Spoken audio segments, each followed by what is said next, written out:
കഴിഞ്ഞ ദിവസം ലണ്ടനിൽ നിന്നും സിംഗപ്പൂരിലേക്ക് യാത്ര പുറപ്പെട്ട വിമാനത്തിന് എന്താണ് സംഭവിച്ചത്? ലണ്ടനിൽ നിന്നും യാത്ര പുറപ്പെട്ട് 11 മണിക്കൂറുകൾക്ക് ശേഷമായിരുന്നു ആ അപകടം. അപ്പോഴേക്കും ഇന്ത്യ പിന്നിട്ട് മ്യാൻമാറിന് മുകളിൽ എത്തിയിട്ടുണ്ടായിരുന്നു. ആ സമയത്ത് പ്രതലത്തിൽ നിന്നും വിമാനം 11 കിലോമീറ്റർ മുകളിലൂടെയാണ് സഞ്ചരിച്ചിരുന്നത്. എയർ പോക്കറ്റ് അല്ലെങ്കിൽ ടെർബുലൻസിൽ അകപ്പെടുകയായിരുന്നു. അതിനുശേഷം വിമാനം നേരെ താഴേക്ക് പതിക്കാൻ പോവുകയാണ് ഉണ്ടായത്. 2 കിലോമീറ്ററോളം അത് താഴേക്ക് പോവുകയുണ്ടായി, അതായത് 5 മിനിറ്റ് നേരം. ആ വിപത്തിനിടയിൽ 70ഓളം പേർക്ക് പരിക്കേൽക്കുകയുണ്ടായി. ഒരാൾ ഹൃദയാഘാതം കാരണം മരണപ്പെടുകയും ചെയ്തു. ശരിക്കും എന്താണ് എയർ പോക്കറ്റ് അല്ലെങ്കിൽ ടെർബുലൻസ്? ഭാവിയിൽ ഇത്തരത്തിലുള്ള വിപത്തുകൾ ഉണ്ടാവാനുള്ള സാധ്യത എത്രമാത്രമാണ്? ഇത്തരത്തിലുള്ള ഒരു വിപത്തിൽ ഏർപ്പെടുന്ന സമയത്ത് പൈലറ്റ് എന്തൊക്കെ കാര്യങ്ങളായിരിക്കും ചെയ്യുക? വളരെ വിശദമായി തന്നെ നമുക്ക് ഇതൊന്ന് പരിശോധിച്ച് നോക്കാം. അതിനു മുൻപ് അടിസ്ഥാനപരമായിട്ടും എങ്ങനെയാണ് വിമാനം പറക്കുന്നതെന്ന് കൂടി മനസ്സിലാക്കേണ്ടതായിട്ടുണ്ട്. വിമാനം പറക്കുന്നത് പ്രധാനമായിട്ടും 4 ഫോഴ്സുകളുമായി ബന്ധപ്പെട്ടിട്ടുള്ളതാണ്. അതിൽ ഒരു ഫോഴ്സാണ് ലിഫ്റ്റ്. ലിഫ്റ്റാണ് വിമാനത്തെ മുകളിലൂടെ പറക്കാൻ സഹായിക്കുന്നത്. അതിന് നേരെ വിപരീതമായിട്ട് താഴേക്കൊരു ഫോഴ്സ് ഉണ്ട്, അത് വെയിറ്റ് ആണ്.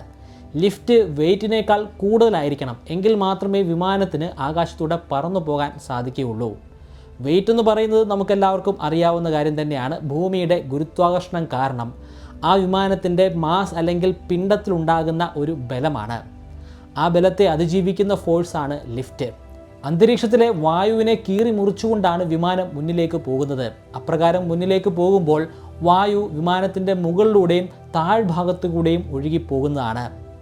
വിമാനത്തിൻ്റെ ചിറകുകളിലേക്ക് നോക്കുകയാണെങ്കിൽ അവിടെ വ്യക്തമായിട്ടുള്ള ഒരു ഷേപ്പ് നമുക്ക് കാണാൻ സാധിക്കും. ആ ഷേപ്പിനെയാണ് എയർ ഫോയിൽ എന്ന പേരുകൊണ്ട് നമ്മൾ വിശേഷിപ്പിക്കുന്നത്. അതിൻ്റെ മുകൾ ഭാഗത്ത് ഒരു കർവേച്ചർ കാണാം, അല്ലെങ്കിൽ ഒരു വളവ് നമുക്ക് കാണാൻ സാധിക്കും. താഴ്ഭാഗം പരന്നിട്ടായിരിക്കും ഉണ്ടായിരിക്കുക. മുകൾ ഭാഗത്ത് അത്തരത്തിലൊരു കർവേച്ചർ ഉള്ളതുകൊണ്ട് തന്നെ മുകൾ ഭാഗത്തൂടെ പോകുന്ന കാറ്റിൻ്റെ വേഗത കൂടുതലായിരിക്കും. താഴ്ഭാഗത്തൂടെ പോകുന്ന കാറ്റിന് അത്രയും വേഗത ഉണ്ടായിരിക്കുന്നതല്ല. കൂടുതൽ വേഗതയിൽ മുകളിലുള്ള കാറ്റ് പോകുന്നത് കൊണ്ട് തന്നെ മുകൾ ഭാഗത്തെ പ്രഷർ കുറവായിരിക്കും. താഴത്തെ കാറ്റ് അധികം വേഗതയിൽ പോകാത്തത് കൊണ്ട് തന്നെ അവിടുത്തെ പ്രഷർ കൂടുതലാണ്. കൂടുതൽ പ്രഷർ താഴ്ഭാഗത്തു നിന്ന് കിട്ടുന്നത് കൊണ്ടാണ് വിമാനം മുകളിൽ നിൽക്കുന്നത്. വിമാനത്തിൻ്റെ ആൾട്ടിറ്റ്യൂഡ് അല്ലെങ്കിൽ ഉയരത്തിൽ ഏറ്റക്കുറച്ചിൽ വരുത്തുന്നത് ഈ ലിഫ്റ്റിൻ്റെ അടിസ്ഥാനത്തിലാണ്. ലിഫ്റ്റ് കുറയ്ക്കുമ്പോൾ അത് താഴേക്ക് പോകും, ലിഫ്റ്റ് കൂട്ടുമ്പോൾ അത് മുകളിലേക്ക് ഉയരുന്നതാണ്. രണ്ടാമത്തെ ഫോഴ്സായ വെയിറ്റിനെ കുറിച്ച് ഞാൻ പറഞ്ഞു കഴിഞ്ഞു. മൂന്നാമത്തെ ഫോഴ്സ് ത്രസ്റ്റ് ആണ്. ത്രസ്റ്റ് ആ വിമാനത്തിൻ്റെ എൻജിനുമായി ബന്ധപ്പെട്ടിട്ടുള്ളതാണ്. എൻജിൻ്റെ പ്രവർത്തനം കാരണം വിമാനം മുന്നിലേക്ക് സഞ്ചരിക്കുന്നതാണ്. ആ മുന്നിലേക്ക് അതിനെ സഞ്ചരിപ്പിക്കുന്ന ആ ഫോഴ്സാണ് ത്രസ്റ്റ്. അതേസമയം അതിൻ്റെ പിന്നിലായിട്ട് ഡ്രാഗ് എന്ന് പറയുന്ന ഒരു ഫോഴ്സ് ഉണ്ട്. ഈ ത്രസ്റ്റിന് നേരെ വിപരീതമാണ് അത് പ്രവർത്തിക്കുന്നത്. എയർ റെസിസ്റ്റൻസ് കാരണമാണ് അത്തരത്തിൽ ഒരു ഡ്രാഗ് ഉണ്ടാകുന്നത്. ബൈക്കിൽ സഞ്ചരിക്കുമ്പോൾ എയർ റെസിസ്റ്റൻസ് നിങ്ങൾക്ക് മനസ്സിലാക്കാൻ സാധിക്കും. ശക്തമായിട്ടുള്ള വേഗതയിലാണ് സഞ്ചരിക്കുന്നതെങ്കിൽ ശക്തമായിട്ടുള്ള ഒരു റെസിസ്റ്റൻസ് നമുക്ക് ഫീൽ ചെയ്യാൻ കഴിയും. വിമാനം അതിനേക്കാളൊക്കെ തീവ്രമായ വേഗതയിലാണ് സഞ്ചരിക്കുന്നത്. അതുകൊണ്ട് തന്നെ ഡ്രാഗും വളരെയധികം കൂടുതലാണ്. വേഗതയെ പ്രതികൂലമായി ബാധിക്കുന്ന ഈ ഡ്രാഗ് പരമാവധി കുറയ്ക്കുന്ന രീതിയിലാണ് എയർക്രാഫ്റ്റുകൾ ഡിസൈൻ ചെയ്യുന്നത്. ഇവിടെ ഞാൻ വിമാനം എങ്ങനെ പ്രവർത്തിക്കുന്നു എന്ന് വളരെ ബേസിക്കായിട്ട് മാത്രമാണ് പ്രതിപാദിച്ചത്. വളരെ വിശദമായിട്ട് തന്നെ വിമാനത്തിൻ്റെ പ്രവർത്തനത്തെക്കുറിച്ച് മുൻപ് ഞാനൊരു വീഡിയോ ചെയ്തിട്ടുള്ളതാണ്. താല്പര്യമുള്ളവർക്ക് അതിൻ്റെ ലിങ്ക് ഞാനിവിടെ എൻ സ്ക്രീനിലും ഐ ബട്ടണിലും അതുപോലെ ഡിസ്ക്രിപ്ഷനിലും കൊടുക്കുന്നുണ്ട്, പരിശോധിക്കുക. ഇനി നമുക്ക് എയർ പോക്കറ്റ് അല്ലെങ്കിൽ ടെർബുലൻസ് എന്ന ആ പദത്തിലേക്ക് തന്നെ മടങ്ങി വരാം. എയർ പോക്കറ്റ് എന്ന് പറയുന്നത് നമ്മൾ കൊളോക്കിയലി ഉപയോഗിക്കുന്ന ഒരു പദമാണ്, ടെക്നിക്കൽ ടേം അല്ല. ആ പേര് കേൾക്കുമ്പോൾ നമ്മുടെ മനസ്സിലേക്ക് വരുന്നത് എയറിൻ്റെ ഒരു പോക്കറ്റ് എന്നാണ്. അതായത് ഒരു പെർട്ടിക്കുലർ സ്ഥലത്ത് വായുവില്ല, അതിൻ്റെ വെളിയിലുള്ള ഭാഗങ്ങളിലാണ് വായു ഉള്ളത്. ആ ഒരു സങ്കല്പമായിരിക്കും എല്ലാവരിലേക്കും വരുന്നത്. അത് തെറ്റായിട്ടുള്ള ഒരു കാര്യമാണ്. ശരിക്കും ടർബുലൻസ് എന്ന പദമാണ് ഇവിടെ അനുയോജ്യമായി വരുന്നത്. ഭൂമിയുടെ പ്രതലത്തിന് മുകളിലുള്ള പല ലെയറുകളിലും കാറ്റിന് ഒരു പ്രത്യേക രീതിയിലുള്ള ഫ്ലോ ആണ് ഉള്ളത്. പക്ഷേ ഇത്തരത്തിലുള്ള ഫ്ലോയിൽ ഏറ്റക്കുറച്ചിൽ സംഭവിക്കുന്നതാണ്. ഭൂമിയുടെ പ്രതലത്തിൽ നിന്നും 6 കിലോമീറ്റർ മുതൽ 12 കിലോമീറ്റർ വരെയുള്ള ആ ഉയരത്തിലായിരിക്കും സാധാരണഗതിയിൽ ടർബുലൻസ് സംഭവിക്കുക. വിമാനം സഞ്ചരിക്കുന്ന അന്തരീക്ഷത്തിൻ്റെ ഭാഗത്തെ വായുവിൻ്റെ ഫ്ലോ സ്മൂത്തായിട്ട് തന്നെയാണെങ്കിൽ വിമാനത്തിന് ഒരു പ്രശ്നവുമില്ലാതെ മുന്നോട്ട് പോകാൻ സാധിക്കുന്നതാണ്. പക്ഷേ ആ പ്രഷറിൽ ഒരു വ്യതിയാനം സംഭവിക്കുകയാണെങ്കിൽ ഞാൻ ആദ്യം പറഞ്ഞ ലിഫ്റ്റിലും വെയിറ്റിലും മാറ്റം സംഭവിക്കുന്നതാണ്. അതായത് മുകളിലൂടെ പോകുന്ന വായുവിൻ്റെ വേഗത അല്പം കുറയാം, അതുപോലെ താഴെക്കൂടെ പോകുന്ന കാറ്റിൻ്റെ വേഗത അല്പമൊന്ന് കൂടാം. ഇത്തരത്തിലുള്ള വ്യതിയാനങ്ങൾ ടെർബുലൻസിന് കാരണമായി മാറുന്നതാണ്. അതിനെ തുടർന്ന് വിമാനം മുകളിലേക്ക് കുതിച്ചുയരുകയോ അല്ലെങ്കിൽ താഴേക്ക് നിലം പൊത്തുന്ന രീതിയിലേക്ക് പോവുകയോ അതുമല്ലെങ്കിൽ അതിൻ്റെ വശങ്ങളിലേക്ക് പെട്ടെന്ന് തിരിഞ്ഞു മാറുകയോ അതുമല്ലെങ്കിൽ ഒരു സ്വേള് പോലെ അല്ലെങ്കിൽ ഒരു ചുഴി പോലെ അകപ്പെട്ടു പോവുകയോ ചെയ്യുന്നതാണ്. ടെർബുലൻസ് ഉണ്ടാവാൻ ഒരുപാട് കാരണങ്ങളുണ്ട്. അക്കൂട്ടത്തിൽ ഒരു റീസണാണ് തെർമൽ റീസൺ. താപനില ഭൂമിയിൽ എല്ലായിടത്തും ഒരുപോലെ അല്ല ഉള്ളത്. ഓൾട്ടിറ്റ്യൂഡ് അല്ലെങ്കിൽ ഉയരം കൂടുന്നതനുസരിച്ച് താപനില കുറയുന്നതാണ്. ഭൂമിയുടെ പ്രതലത്തോട് ചേർന്ന് കിടക്കുന്ന ഭാഗങ്ങളിലായിരിക്കും ഏറ്റവും കൂടുതൽ താപമുള്ളത്. കാരണം ഭൂമിയുടെ ഒരു പ്രത്യേകത തന്നെയാണ്. ഭൂമിയിലെ താപനിലയ്ക്ക് കാരണം സൂര്യൻ മാത്രമല്ല. സൂര്യനിൽ നിന്ന് വരുന്ന പ്രകാശം ഭൂമിയിൽ വന്ന് റിഫ്ലക്റ്റ് ചെയ്ത് അത് മുകളിലേക്ക് പോകുന്നുണ്ട്. അതായത് ഭൂമി ഒരു ഊർജത്തെ റിഫ്ലക്റ്റ് ചെയ്ത് വിടുന്നുണ്ട്. അത് ഇൻഫ്രാറെഡ് ആകുമ്പോഴാണ് അത് താപനിലയ്ക്ക് കാരണമായി മാറുന്നത്. അപ്പം കൂടുതലായിട്ടും താപനില അല്ലെങ്കിൽ ഇൻഫ്രാറെഡ് ഉണ്ടാവുക ഭൂമിയുടെ പ്രതലത്തോട് ചേർന്നിട്ട് തന്നെയാണ്. ഭൂമിയുടെ റേഡിയേഷൻ മുകളിലേക്ക് ഉയരും തോറും IR-ൻ്റെ സാന്നിധ്യം കുറഞ്ഞു വരുന്നതാണ്. അതുകൊണ്ട് തന്നെ താപനിലയും കുറയുന്നതാണ്. ഭൂമിയുടെ പ്രതലത്തിൽ കൂടുതലായിട്ട് ചൂട് അനുഭവപ്പെടുമ്പോൾ ആ ചൂട് കാരണം ഭൂമിയുടെ പ്രതലത്തോട് ചേർന്ന് കിടക്കുന്ന വായുവിൻ്റെ ഡെൻസിറ്റി കുറയുന്നതാണ്. അതായത് അതിൻ്റെ ഭാരം കുറയുന്നതാണ്. ഭാരം കുറയുമ്പോൾ സ്വാഭാവികമായിട്ടും ആ ചൂട് കൂടിയിട്ടുള്ള വായു മുകളിലേക്ക് ഉയരുന്നതാണ്.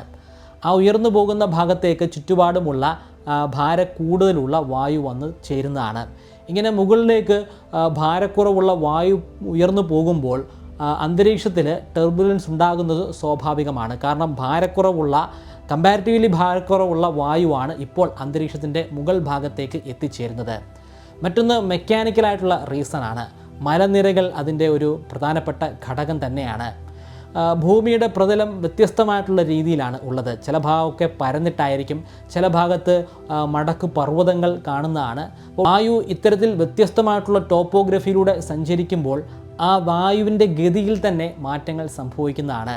മൂന്നാമത്തെ റീസൺ വെതറാണ്. അതായത് കാലാവസ്ഥ വ്യതിയാനമാണ്. ചില സമയങ്ങളിലൊക്കെ ന്യൂനമർദ്ദം ഉണ്ടാകും.